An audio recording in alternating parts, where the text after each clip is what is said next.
Sandy, just briefly, because I'm sure you've answered this a million times probably, just what is Agenda 2030 and how is it going to affect our lives? Well, Agenda 2030 was this plan implemented at the Earth Summit in 1992. And it was really a way of bringing us under top-down government global control. And that happened in 1992. And we're really seeing it rolling out now. And one of their biggest things was to bring in digital ID, which is why I'm here today, is to speak about the plan to bring digital ID into the UK by December. And that's quite worrying because there's been no digital impact on privacy on this particular consultation. It's called the Draft Legislation to Support the Identity Verification. It's online.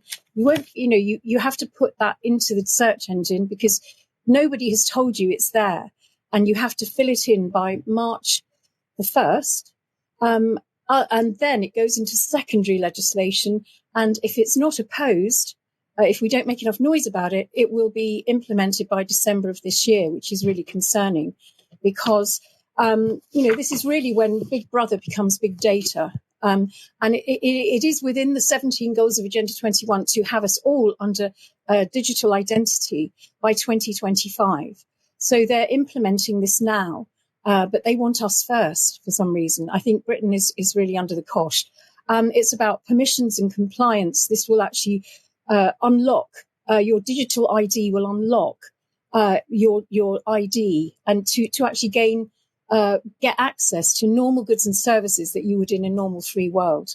So to try and explain this and why it's so important that people go online and fill this in, it's a very, very loaded document. I've made YouTube videos on how to pick it apart. Look at me on Rumble. You'll find me. And how to answer these questions because they are quite loaded. And really, it's about addressing. The elephant in the room is the acceleration of this sort of pernicious artificial intelligence using facial recognition. Because what will happen is that we are about to enter the zero trust world, which is normally we have VPN, where we just literally open our computers and we have access to search engines, all that kind of stuff. That is about to end.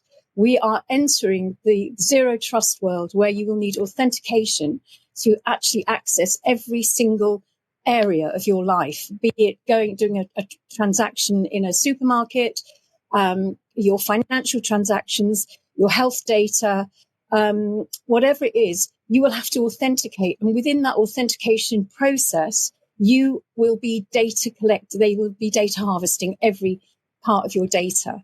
So this is really big. And, I'm really making a noise about this because they snuck it in the back door. This consultation went up just after New Year, when nobody was looking and everybody was getting onto the 15-minute cities, quite rightly, because that's all part of Agenda 21. And really, this has been snuck through the back door, hoping that nobody will fill it in and it can go straight to secondary legislation and be operational by December. So it's a bit concerning. Yeah, I can tell by the way you're so animated about it, Sandy, that actually it's a massive thing. I mean, to play devil's advocate, because what I'll do is I'll ask you the questions that I would get asked if I started talking about this. Whenever I talk about this kind of stuff, digital ID, you get the same as it was with CCTV. Well, if you're not doing anything wrong, what's the problem? That's what you tend to get back. Yeah, they always say that. I mean, yes, the thing is that when you've got all your data in one place, it's easier to be hacked or to get into the wrong hands. This is why we're given multiple passwords whenever we use anything. And the banks have always advocated using different passwords for different things. But the thing is that this whole system is really, it's about selling your data. What people don't understand is that it's your data they want. They don't really care about your privacy. It's not about privacy. That's a red herring. What they're interested in is your data.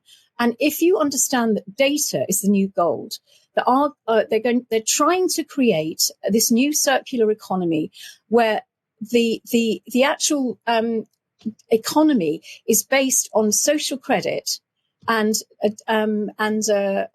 carbon credits. So really, when you go into a shop in the future, and not too distant future, because all the human tools are going, we're getting these self-service tools, and they've all got facial recognition, if anybody doesn't realize that. That's why I always try and find a human till, because the facial recognition will unlock your digital ID.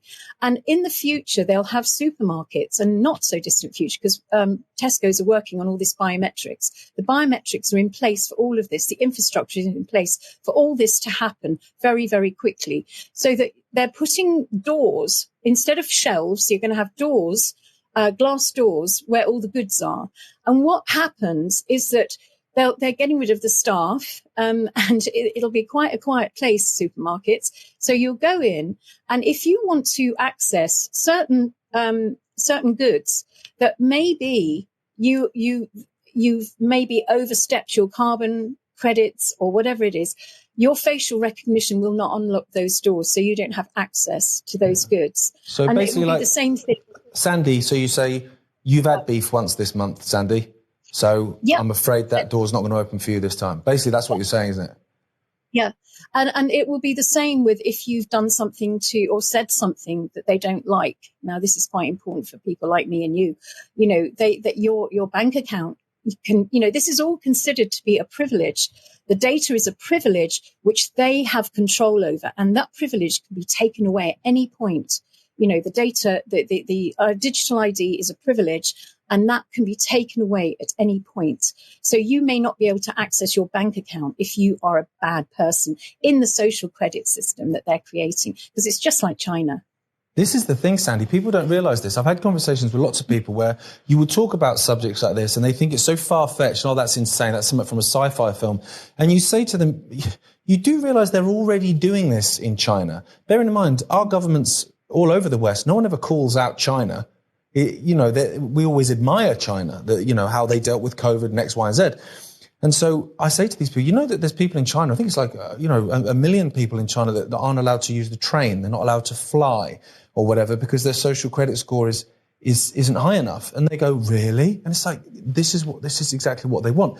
Do you think, Sandy, that, because I believe anyway, at least, that all these different things are connected, but this cost of living crisis, or rather cost of lockdown crisis, all these things that are happening, these energy prices that they're using Russia as an excuse for that, they're destroying people, they're destroying the economy, and that actually that's completely intentional because a desperate population will almost leap at a chance to we'll save the economy if we just do this. Oh God, well, yeah, please do then because I'm hungry.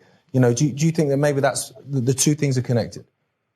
I do, and this is really a difficult thing to look at because it is quite dystopian and it upsets me. I've got grandchildren, I've got children. This is not a world I want them to grow up in, and I'm sure you feel the same way. Anybody would. But the thing is that this is actually happening. Unfortunately, there is this control mechanism. It's been actually worked on for a long time, and we've got this window of opportunity to try and oppose this consultation.